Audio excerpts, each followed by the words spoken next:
And then there's how do you engage with people on social, and then selling on social. And I actually don't think social is for selling, quite frankly. That's why I think it's a stupid term.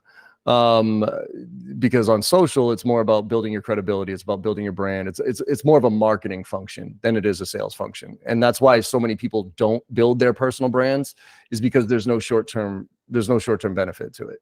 Like there's no short-term benefit of me putting a really thoughtful piece out there and all of a sudden revenue hits my, like, and that's why people, they come in and they're like, oh, let's do this. Or they engage with like outsourced vendors who are going to help them on social.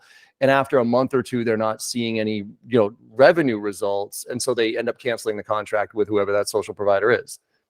That's not the way this game is played. This game is a long-term play here.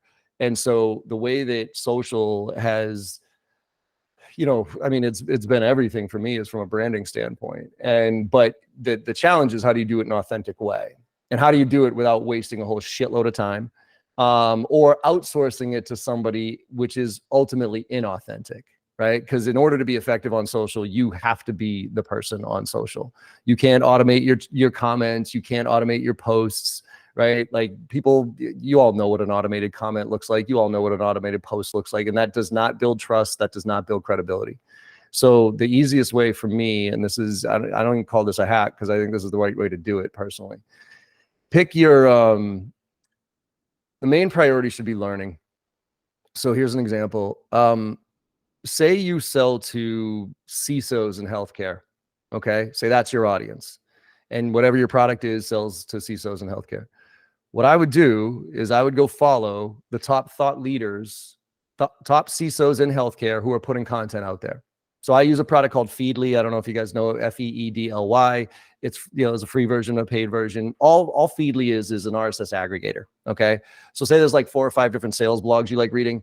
Usually you have to go to 4 or 5 different sales websites to read those blogs, or get 4 or 5 different emails to hit your inbox, right? With Feedly, you can create a folder in Feedly called sales blogs. And then you just dump all your sales blogs in there. And so when you open that folder up, you see all the headlines of all the sales blogs, right? So for me, as far as part of my morning routine, which I talk a lot about, is like having a routine around prospecting, having a routine around social. So it's not just haphazard all over the place. So every morning when I get up, I work out a little bit, grab some coffee, come back, and I got my data feed set up. And one of them is Feedly. And so what I do is, now let's bring it back to those CISOs in healthcare.